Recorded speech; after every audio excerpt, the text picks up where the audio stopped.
Halo sobat, apa kabar kalian semua? Terima kasih telah menonton channel aku ya. Oke, kali ini aku akan menceritakan ke kalian semua alur cerita film yang berjudul Up and Away yang dirilis pada tahun 2018. Film ini menceritakan tentang seorang anak laki-laki yang mempunyai mimpi untuk berpetualang bersama seekor kambingnya mengelilingi negeri-negeri yang jauh, melintasi desa di tempat tinggalnya. Namun mimpi tersebut ditentang oleh ayahnya yang seorang penjahit. Ayahnya tersebut ingin anaknya menjadi seorang penjahit. Bagaimana kisahnya? Langsung aja kita ke alur ceritanya. Di awal film kita diperlihatkan seorang anak yang bernama Hoja, di mana Hoja ini tinggal bersama kedua orang tuanya di sebuah desa, sedangkan ayah Hoja adalah seorang penjahit di desa tersebut.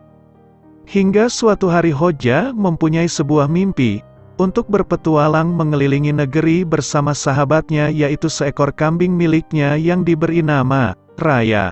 Sang ayah yang mengetahui keinginan anaknya tersebut langsung melarangnya karena sang ayah ingin menjadikan Hoja seorang penjahit profesional. Namun Hoja yang tak ahli dalam jahit-menjahit langsung menolak keinginan ayahnya tersebut. Dia akan tetap mewujudkan mimpi-mimpinya itu. Kemudian salah satu tetangganya yang bernama Elfaza, yang juga penjual karpet itu pun mendengar pembicaraan mereka. Keesokan harinya Tuan Faza pun menghampiri Hoja yang sedang bersedih, kemudian mengajak Hoja ke rumahnya. Sesampainya di rumah Tuan Faza, terlihat banyak sekali karpet jualannya.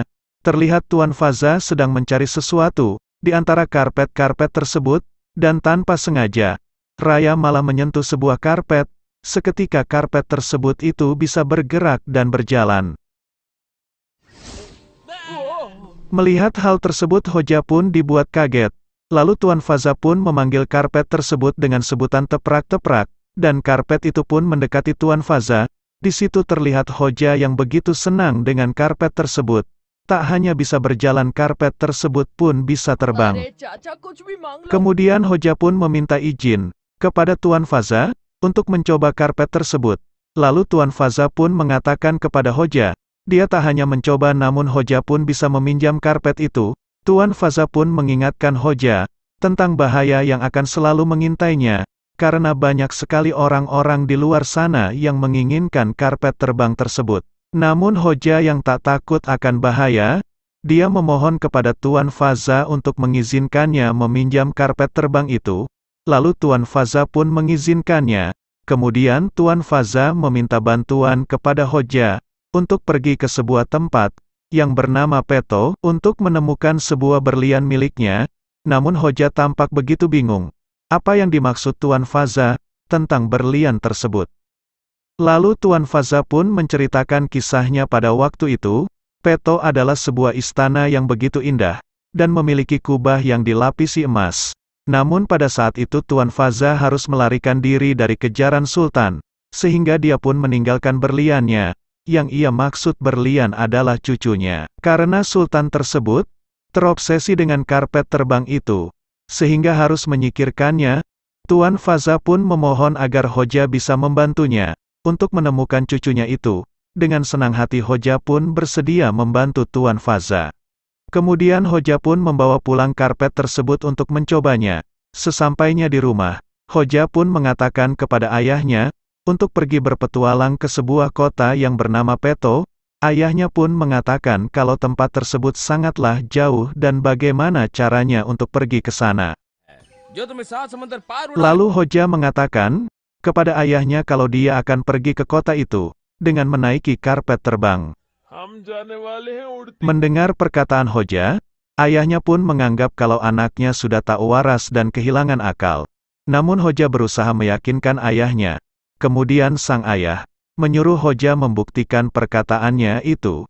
Jika tidak terbukti karpet tersebut tidak bisa terbang, maka Hoja harus bersedia menjadi tukang jahit. Hoja pun langsung meletakkan karpet tersebut dan menaikinya. Namun sayangnya Hoja tidak tahu cara untuk menerbangkannya. Dia pun mencoba segala cara, tetapi tetap saja tidak berhasil. Untungnya Raya tahu cara menerbangkan karpet tersebut. Raya pun mencontohkan beberapa gerakan. Kemudian Hoja pun mengikuti gerakan itu sampai akhirnya, karpet tersebut pun terbang. Melihat hal itu, ayah dan ibu Hoja pun kaget, hingga akhirnya ayahnya pun mengizinkan Hoja untuk mewujudkan impiannya itu. Dan akhirnya Hoja pun meninggalkan desanya itu, menuju ke kota Peto dan terbang mengelilingi seluruh penjuru negeri. Terlihat Hoja begitu senang karena mimpi-mimpinya benar-benar terwujud. Setelah beberapa lama menempuh perjalanan, akhirnya Hoja dan Raya pun sampai di kota Peto. Sesampainya Hoja di sana, terlihat kota tersebut sangatlah indah, namun tidak dengan para penduduk di sana yang terlihat begitu sombong. Kemudian Hoja melihat seorang pria yang sedang membawa beberapa burung. Di dalam kandang Hoja pun menghampiri pria tersebut dengan tujuan untuk melihat burung-burung itu. Tetapi pria tersebut memarahinya. Pria itu mengira kalau dia adalah anak-anak yang suka mencuri di kota tersebut. Pria itu pun langsung memanggil para pengawal yang ada di kota itu untuk menangkap Hoja. Untungnya ada seorang anak yang bernama Emerald, yang menyelamatkan Hoja. Lalu Emerald pun mengatakan kepada Hoja, jangan pernah menyentuh barang-barang milik Sultan termasuk burung merpati tersebut, kalau tidak ingin dimasukkan ke dalam kandang buaya. Emerald pun menanyakan kepada Hoja, dari mana asalnya hingga sampai ke kota itu. Hoja pun mengatakan kalau dia berasal dari negeri yang sangat jauh, dan pergi ke kota Peto dengan menggunakan karpet terbang. Mendengar cerita Hoja, Emerald pun tertawa dan menganggap Hoja sudah tak waras. Kemudian Emerald pun membawa Hoja ke tempat tinggalnya. Di sana terlihat ada beberapa anak-anak yang lain yang sengaja diasuh seorang pria, untuk dijadikan pencuri. Mereka pun menyebut pria ini adalah pria tikus. Melihat pria ini keluar, Hoja pun langsung sembunyi. Pria tikus ini menghampiri Emerald dan teman-temannya, untuk mengambil hasil curian mereka. Namun pria tikus memarahi Emerald karena hasil curian mereka, tidak menghasilkan uang. Kemudian Emerald pun langsung mengeluarkan karpet milik Hoja, dan memberikan kepada pria tikus ini. Melihat hal itu, Hoja pun langsung merebut kembali karpet miliknya itu.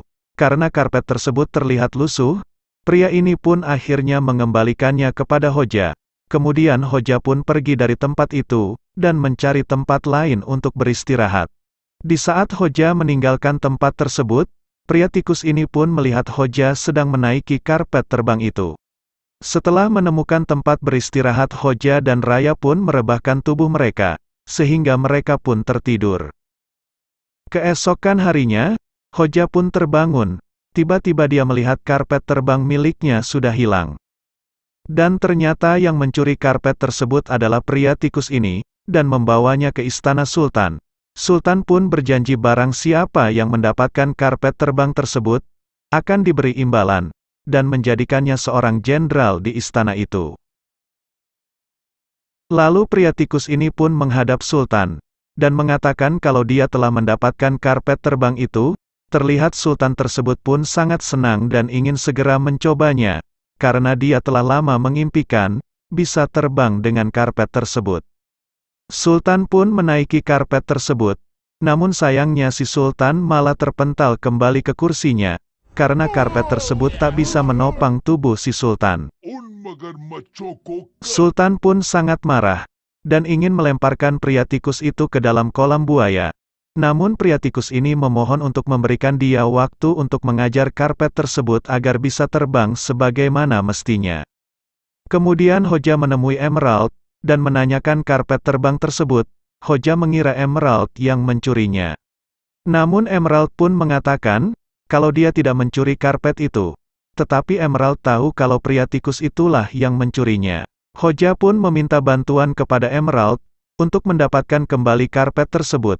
Karena Hoja ingin mencari sebuah berlian, setelah itu dia akan pulang ke negeri asalnya. Emerald pun mengatakan jika Hoja ingin sebuah berlian, dia punya beberapa berlian di sakunya. Hoja pun menjelaskan yang ia maksud berlian adalah seorang gadis. Mendengar cerita Hoja, Emerald pun membantu Hoja dan berusaha untuk menemukan karpet tersebut. Emerald pun mengatakan kalau pria tikus itu pasti sudah membawa karpet tersebut ke istana Sultan. Dan agak sulit untuk memasuki istana itu, dan hanya ada satu orang yang bisa membawanya ke sana. Dan akhirnya Emerald pun menemui seorang wanita yang bernama Gemston, yang juga bekerja sebagai pengantar buah ke istana. Sesampainya mereka di tempat Gemston, di sana terlihat Gemston sedang menceritakan kepada penduduk kota, tentang pria tikus, yang membawa karpet terbang ke istana Sultan. Kemudian Hoja pun mengatakan kalau karpet terbang tersebut adalah miliknya, pria tikus itu yang telah mencuri darinya. Hoja pun memohon kepada Gemston untuk bisa membantunya memasuki istana itu, dan mengambil kembali karpet terbang tersebut dari tangan Sultan. Akhirnya Gemston pun bersedia membantu Hoja, dengan cara menyembunyikan Hoja dan Emerald di antara keranjang-keranjang buah miliknya. Akhirnya mereka pun tiba di depan istana Sultan. Terlihat di sana ada beberapa penjaga yang ditugaskan untuk memeriksa barang bawaan untuk Sultan. Penjaga tersebut pun memeriksa keranjang-keranjang itu. Untungnya si penjaga ini tidak menemukan apa-apa di dalam keranjang tersebut. Akhirnya Gemston pun dipersilahkan masuk ke dalam istana itu. Setelah berhasil masuk ke istana itu, Gemston pun mengeluarkan Hoja dan Emerald dari dalam keranjang buah. Gemston pun mengingatkan mereka agar berhati-hati jangan sampai ada yang melihat mereka. Akhirnya Hoja dan Emerald pun menyelinap masuk ke dalam istana tersebut. Di sana juga Emerald pun menceritakan kepada Hoja, kalau dia tidak punya keluarga, dan hanya memiliki seorang kakek yang tak tahu keberadaannya sekarang. Kemudian Hoja pun berjanji jika dia berhasil mendapatkan kembali karpet terbang itu, Hoja akan membantu Emerald untuk menemukan kakeknya tersebut. Kemudian mereka pun melihat si pria tikus itu dan membawa karpet terbang tersebut. Mereka pun mengikuti pria tikus itu yang sedang memasuki sebuah ruangan di dalam istana. Di sana mereka melihat karpet terbang itu sedang diikat oleh pria tikus itu. Kemudian Emerald pun masuk ke tempat itu dan mengambil karpet tersebut. Sayangnya aksinya tersebut diketahui oleh pria tikus ini. Pria tikus ini pun langsung mengejar mereka. Namun akhirnya, pria tikus ini pun berhasil menangkap mereka, lalu Hoja pun dibawa menghadap Sultan. Lalu pria tikus ini pun mengatakan kepada Sultan, kalau Hoja bermaksud ingin mencuri karpet terbang tersebut. Mendengar hal itu, Sultan pun akan memberikan hukuman kepada Hoja. Namun si pria tikus ini pun mengatakan kepada Sultan, untuk tidak memberi hukuman kepada Hoja, karena Hojalah satu-satunya yang bisa menerbangkan karpet tersebut. Mendengar perkataan pria tikus ini, akhirnya Sultan pun mengurungkan niatnya untuk memberi hukuman kepada Hoja, dan menyuruh Hoja untuk menerbangkan karpet terbang tersebut. Hoja pun menuruti perintah Sultan, dan si Sultan pun menaiki karpet. Hoja pun meminta agar si pria tikus itu untuk ikut serta naik ke karpet tersebut bersama Sultan. Hoja pun memerintahkan karpet tersebut untuk terbang, dan akhirnya Sultan pun terbang. Terlihat si Sultan sangatlah senang akhirnya mimpi-mimpinya untuk terbang benar-benar terwujud. Namun kesenangan itu tak berlangsung lama. Hoja pun memerintahkan karpet terbang itu untuk menjatuhkan Sultan dan pria tikus itu, dan akhirnya Sultan dan pria tikus itu pun dimasukkan ke dalam kolam buaya, sehingga buaya-buaya itu pun mengejar mereka. Dan akhirnya Hoja dan Emerald pun berhasil mendapatkan karpet terbang tersebut. Hoja pun mengatakan kepada para penjaga istana, kalau istana tersebut tak lagi dikuasai oleh Sultan, dan mereka terbebas dari Sultan tersebut, dan bisa hidup damai di kota Peto itu. Kemudian Hoja pun meninggalkan kota Peto, serta membawa Emerald pulang bersama ke negerinya. Karena Hoja sudah berjanji kepada Emerald, untuk mencari keberadaan kakeknya Emerald. Akhirnya Hoja pun tiba di desanya. Terlihat Tuan Faza menyambut mereka. Tuan Faza pun mengenali cucunya itu. Mereka pun saling berpelukan. Terlihat Hoja sangat senang bisa berkumpul kembali dengan keluarganya. Film pun selesai.